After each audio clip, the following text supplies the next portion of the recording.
सबसे पहले इस देश के मिडिल क्लास और गरीबों की लड़ाई है। मिडिल क्लास और गरीबों की लड़ाई कैसे है आप देखेंगे। हम पटना में बात करते हैं, जब बख्तियारपुर के किसान, भंडारक के किसान सब्जी लेकर के सुबह शटल से आते हैं पटना, तो तमाम मंडियों में सब्जियां पहुंचती हैं और वहां पे कंपटीशन होता है। और मिडिल क्लास के जो लोग हैं झोला लेकर के 5 दुकान में घूम करके सस्ता भिंडी और सस्ता मिर्च खरीद लेते हैं। लेकिन जब किसानों की खरीद फरोख्त का अधिकार एक कंपनी के हाथ में होगा, तो जैसे इस देश में आपको याद होगा कि बीएसएनएल जब रेट तय करती थी, बीएसएनएल के पास जब लाइसेंस था तो प्राइवेट कंपनियां कंपटीशन में फ्री जियो धनाधन करा रही थी।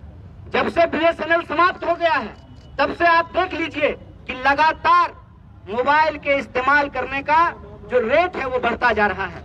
मैं यही कहना चाहता हूं कि इस पूरी की पूरी लड़ाई में एक बात है कि अगर दूसरे उत्पाद को उपजाने वाले या बनाने वाले जो लोग हैं वो उसका एमआरपी तय कर सकते हैं, तो क्या किसान अपने फसलों का एमएसपी नहीं तय कर सकते हैं?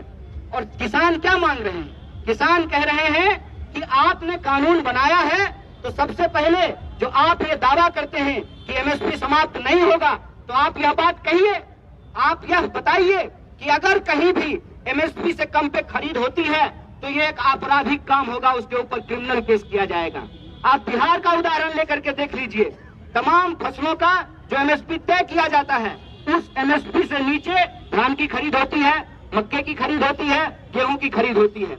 अभी तो सिर्फ कुछ अनाजों का एमएसपी तय किया जाता है। मैं कहता हूं कि हम सिर्फ अनाज खा करके जिंदा नहीं रहते हैं, हमको तेल की जरूरत पड़ती है, हमको टमाटर की जरूरत पड़ती है, हमको सब्जियों की जरूरत पड़ती है। क्या किसी भी चीज का एमएसपी तय किया जाता है? आप किसानों के बारे में सोचिए, जब अपने खेत में वो गोभी तोड़ करके मंडियों की तरफ चलते हैं और कहते हैं जो वहाँ पे मंडियों में बैठने वाले लोग हैं कि आज गोभी बहुत उतर गया है, इसीलिए आपको गोभी का रेट नहीं मिलेगा।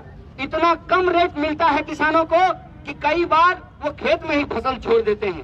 ये जो इस देश में अन्नदाताओं के साथ इतना बड़ा अत्याचार हो रहा है, और इस अत्याचार में जो सबसे साजिश वाली बात यह है कि इस देश में नारा लगा जय जवान जय किसान। आज किसानों को जो खेत में अपने देश में अपने लोगों को अनाज पहुंचाने के लिए, खिलाने के लिए शहादत दे रहे हैं, जिनके बच्चे बॉर्डर पे शहादत दे रहे हैं, आज कि जवानों के पिताजी के ऊपर उन्हीं जवानों के द्वारा लाठियां भंजवाई जा रही हैं।